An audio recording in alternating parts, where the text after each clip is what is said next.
နောက်တစ်ယောက်ဘသူပြိုင်ရဲလေပြိုင်မယ်ဆိုရင်ရှေ့တက်လာခဲ့ကွာကျွန်တော်ပြိုင်မယ်ကျွန်တော်နဲ့ချမယ်ဗျာဖိုးထုစကားကြောင့်သူ့ဘေးမှာရက်နေရဲ့မိဝိုင်းပောင်ဝင်လူတွေအားလုံးအံ့ဩသွားကြတယ်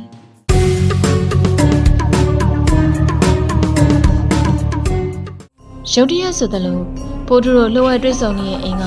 ငလျင်လှုပ်တယ်လို့လှုပ်ရင်းလာတော့တယ်မိဝိုင်းလေးဟာဘာဖြစ်တာလဲမသိဘူးငလျင်လှုပ်တာလားမသိဘူးဟာငလျင်အဲ့ဒီအချိန်မှာပဲရုတ်တရက်ဆိုသလိုဂျိုသား၃ကောင်ကသူတို့ရဲ့လှုပ်ဝဲအဆောက်အုံတွေကိုဝင်လာခဲ့တယ်တုပ်ပေါ်လေးကြောက်စရာမျက်နှာတွေနဲ့ဂျိုသားတွေကိုမြင်တော့ငပိတ်နောက်ကတ်လိုက်တယ်ငပိတ်ဂျိုသားတွေဟာငါထင်တာတော့နောက်ကျနေသေးတယ်သူတို့လိုက်လာပြီပဲ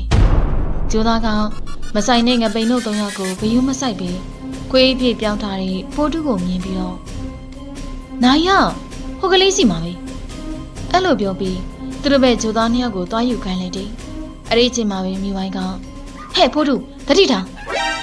ခွေးပုံစံပြောင်းထားတဲ့ဖိုးထုကလည်းဂျိုသားတစ်ကောင်စီကိုပြေးလို့ခေါင်းလိုက်တယ်အဲ့ဒီအချိန်ငပိတ်ကငါတော့ဒီအတိုင်းရက်ကြည့်မနေနိုင်တော့ဘူးဟာအဲ့လိုပြောပြီးသွားတက်ခိုက်မယ်အလုံးမှာဂျိုသားကောင်းဆောင်ကငပိတ်ကိုဝင်ထားလိုက်တယ်ဒီတိုင်ပွဲကမင်းတို့နဲ့မဆိုင်တဲ့သူတွေဝင်မပါနဲ့ဆိုင်နေဗျသူကကျွန်တော်တို့တငယ်ချင်းသူ့မှာလက်ပတ်ရှိမရှိသူကလူသားဗျလူသားနဲ့ဂျိုသားတိုက်ခိုက်နေအောင်ဒီအတိုင်းကြည့်မနေနိုင်ဘူးဗျဒါဆိုမင်းငါ့ကိုတိုက်ခိုက်နိုင်ပြီထင်လို့လားဖိုးတူကခွေးပုံစံနဲ့ဂျိုသားနှစ်ကောင်ကိုတိုက်ခိုက်နေရပြီဂျိုသားတွေရဲ့ခန္ဓာကိုယ်ကိုကိုက်ဖြစ်နေရောတယ်ဂျိုသားတွေလည်းနားတယ်ခွေးသွားကြီးနားတယ်အဲ့ဒီအချိန်ဂျိုသားတစ်ကောင်ကအတင်းရောက်လိုက်ပြီးဖိုးတူကိုတိုက်ခိုက်လိုက်တာဖိုးတူလည်းရုတ်တရက်ဆိုသလိုနှွှဲထွက်သွားခဲ့တယ်ဒါကိုကြည့်နေတဲ့မိဝိုင်းကဟဲ့ငါတို့တကူလုံးရမယ်မလားဒီပုံစံဆိုဖိုးတူလက်ကနိုင်အချိန်ပြည့်သွားရင်သူခံရလိမ့်မယ်ဟာငါတို့က၄ယောက်သူတို့က၃ယောက်ဘာမှကြောက်စရာမလိုချကွာအဲ့လိုပြောပြီးသူတို့၃ယောက်ဂျိုသားကောင်းဆောင်ကိုဝိုင်းတိုက်ခိုက်ကြတယ်နားလိုက်တာကွာဒီခွေးကောင်ကတော့အဲ့လိုပြောနေတော့ရုတ်တရက်ဆိုသလိုဖိုးတူတယောက်လူပုံစံမတက်ပြန်ရနိုင်သွားတယ်ဟာငါလူပြန်ဖြစ်သွားပြီကွာလူပြန်ဖြစ်သွားပြီဒါကိုခွင်ကောင်းယူပြီးဂျိုသားနှစ်ကောင်နဲ့ဖိုးတူကိုဝင်တိုက်ခိုက်တော့တယ်ဖိုးတူလည်းဟာခဏတော့အနားမပေးဘူးပေါ့ဟုတ်လားအေးတွေ့ကြသေးတာပေါ့ကွာအဲ့လိုနဲ့နိုင်ကူညီမပါတော့ပြီဂျိုသားနှစ်ကောင်နဲ့တိုက်ခိုက်ကြတော့တယ်တပတ်မှလည်းငပိန်တို့၃ယောက်ကဂျိုသားကောင်းဆောင်ကိုဝိုင်းတိုက်ခိုက်နေကြတာဆိုတော့ဂျိုသားကောင်းဆောင်လည်းမဆိုင်ရင်ဝင်မရှုံးနဲ့လို့ပြောနေတာကွာအဲ့လိုပြောပြီး၃ယောက်လုံးကိုတွန်းထုတ်လိုက်ရတာငပိန်တို့တည်းဒဏ်ရာတွေရှားကုန်ကြတယ်ဖိုးတူကဒါကိုမြင်လိုက်တော့ကျွန်တော်တငယ်ချင်းတွေကိုမထိနဲ့ကျွန်တော်တငယ်ချင်းတွေကိုဒီလိုဖြစ်အောင်လုပ်တာကျွန်တော်ခွင့်မလုပ်ဘူးအေးမင်းလည်းငါတပည့်နှစ်ယောက်ကိုဒီလိုဖြစ်အောင်လုပ်တာငါလည်းခွင့်မလုပ်ဘူးကွာဖိုးတူမတိုက်ခိုက်နဲ့ပြေးထွက်ပြေးလို့ပြီးမှာမဟုတ်ဘူးဒီနိုင်ကိုလိုချင်တာမလားရော့ယူဒီနိုင်ကြောင့်ကျွန်တော်တငယ်ချင်းတွေကိုတိုက်ခိုက်တာဆိုကျွန်တော်မလိုချင်ဘူးကျွန်တော်မှဒီနိုင်မရှိရင်လည်းရတယ်ဒီတငယ်ချင်းတွေမရှိလို့မရဘူးပြန်ယူသွားကျွန်တော်မလိုချင်ဘူးဗျာ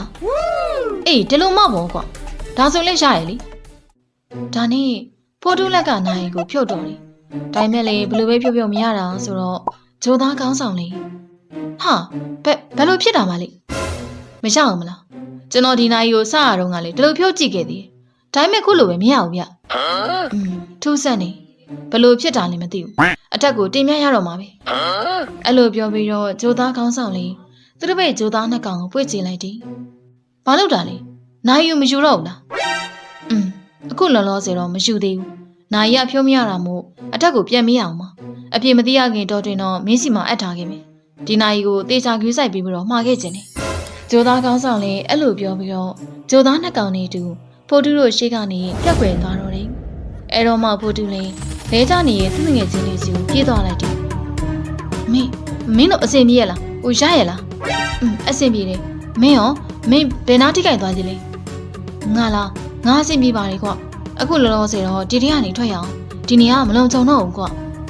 ဒီလိုနဲ့သူတို့တယောက်ကိုတယောက်တွဲလို့အိမ်ထဲကနေထွက်လာကြတယ်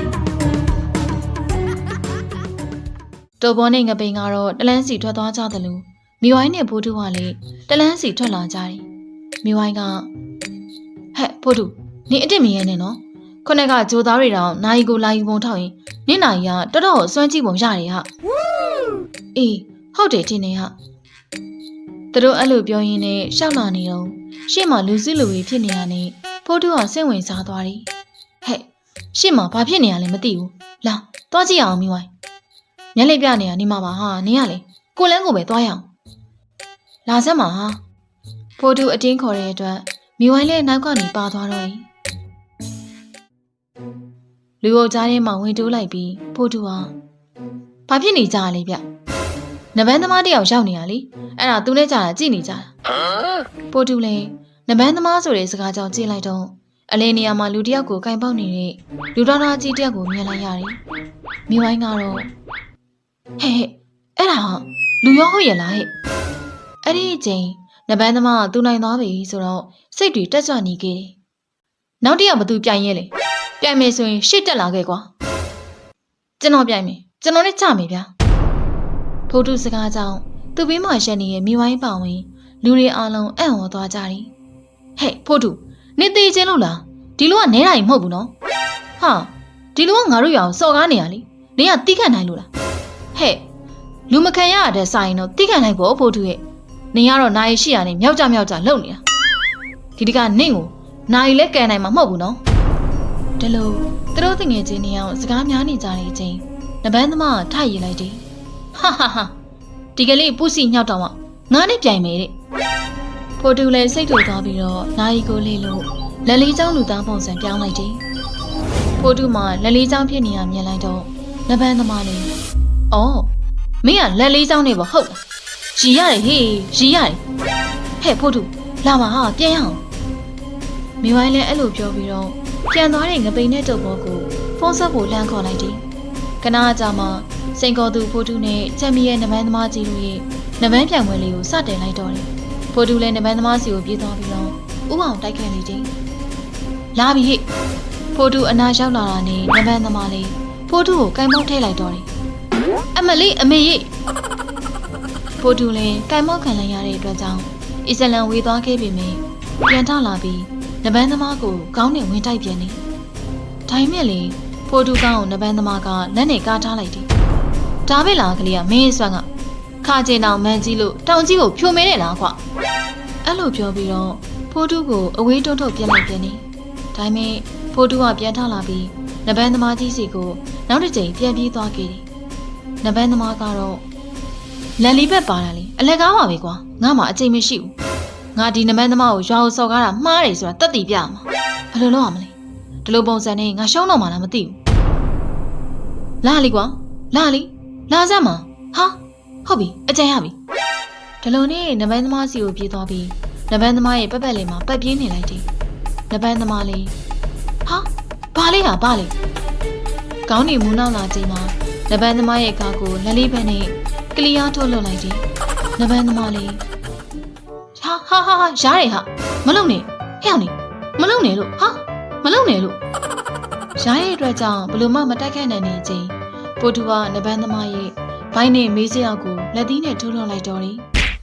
ဒါနဲ့နဘန်းသမားလေးမြေကြီးပေါ်ကိုအချိန်မထိန်နိုင်မီသတိမိသွားတော့တယ်အဲ့ဒီအချိန်မှာပိုတူလေးကွက်တီပုံစံမျိုးဆွဲရင်လည်းရက်သွားပြီးထွက်နေရဲ့လက်နှစ်ဖက်လေးပျောက်သွားတော့တယ်လမ်းမှာတော့ငပိန်ကမင်းကွာတော်တော်အကြောင်းလည်းမရှိတဲ့ကောင်ပဲပို့တူကနိုင်ရောအဲ့လောက်တောင်ရှုံးတာလားငါအခုတည်းတိုက်ခိုက်နေတဲ့မနက်ကလူမိုက်တွေဆိုင်ဝင်ဖောက်တဲ့တခိုးတွေနဲ့ကြိုးစားတွေအခုနဘန်းသမားတီကိုနိုင်ရဲ့စွမ်းအားကြောင့်လို့ပဲမင်းကျင်တာလားငပိမင်းမအောင်ပြောကျင်တာလေပို့တူကနိုင်မရှိလေဖိုးတူပါပဲကွ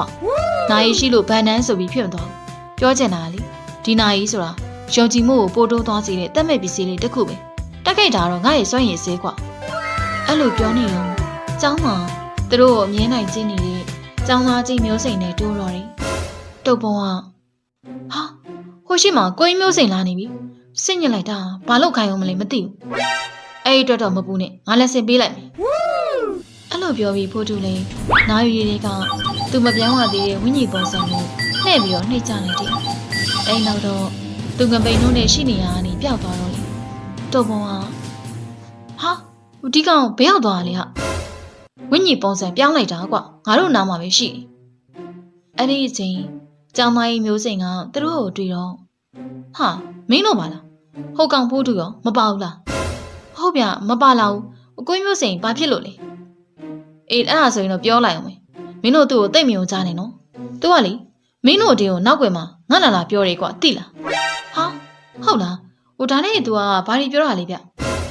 အစုံမဲကွာမင်းကအရန်ကစီနေရနဲ့ခေါင်းစစ်မှုပဲသိပြီးပြန်ပြေးဖို့ကြမသိရဲ့ကောင်းနဲ့ဟိုကောင်တော့ပေါ်ကြတော့လေအစားပုတ်တာအဲ့ဒါကြီးလိုက်ရင်ယောဂဖြစ်မှာတဲ့မိဝိုင်းကြတော့လေနေရတကသူတိသူတက်ဆဲလူလူနဲ့နေကွာ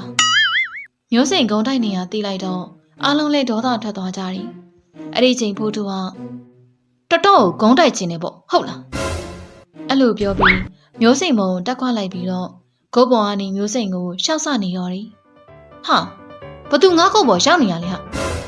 မျိုးစိန်ရဲ့မျက်နှာတစ်ခုလုံးကိုရှောက်လုပ်ပြီးစနေတဲ့ဖိုးတူကြောင့်နေမတိတိုင်မသာဖြစ်နေရော်တယ်ဟာဖဲ့စဉ်းစမ်းဘသူလဲဟဲ့အောင်နေမင်းတို့ဘာရဲလုံနေရလဲကူကြအောင်လေကွာဘာဖြစ်လို့လဲဗျကိုကြီးမျိုးစိန်ရဲ့ပွေးကိုက်လို့ကုတ်နေရလားဗျမျိုးစိန်လေငပိန်တို့တော့မဖြစ်ပဲသူတယောက်တည်းဖြစ်နေရဆိုတော့ဟာဟိုဒါဆိုငါ့ဘော်တက်နေရဘာကြီးလဲမင်းတို့ဘော်ကြမရှိဘူးပေါ့ဒါဆိုတရေပဲကျင်နေတရေပဲအမေရေတားကုတ်ပုံတရေတက်စီနေရဲ့ဗျတရေမျိုးစိန်လေကြောက်လန့်နဲ့ခုံမပြီးတော့ထွက်ပြေးသွားတော့တယ်တောင်မြင်တော့ငပိန်တို့တွေကတားနဲ့ရှင်းလိုက်ကြတယ်မိဝိုင်းကတော့ကောင်းနေဂုံးတိုက်ခြင်းနဲ့ကိုကြီးမျိုးစိန်ဒီလိုခံရတာလေနဲတော့နဲသေးတယ်ခဏကြာမှကိုပြောက်နေရဲ့ပိုတူလေးပြန်ပေါ်လာတယ်ငပိန်ကမင်းနိုင်ကဒီချိန်မှတော့တော်တော်သုံးကြတာကိုကြီးမျိုးစိန်လေနောက်ထပ်လာပြီးတော့မစားရဲတော့တော့မင်းရှေ့လျှောက်ဒီနိုင်နဲ့ဘာဆက်လို့မလဲဘာဆက်လို့အောင်မလဲကွာပိုက်ရှိပြန်လာရင်ပြီးရမှာပေါ့နောက်ပြီးငါအတွက်ကဒီနိုင်ရှိမရှိဖိုးတူအောင်ဖိုးတူပဲလေကွာဖိုးတူအဲ့လိုပြောလိုက်တော့အားလုံးကလေဒါဘောကွာဖိုးတူပဲပေါ့ဒီလိုနဲ့သူတို့တည်းရွာလဲနေကိုဆက်လျှောက်လာခဲ့ကြတော့တယ်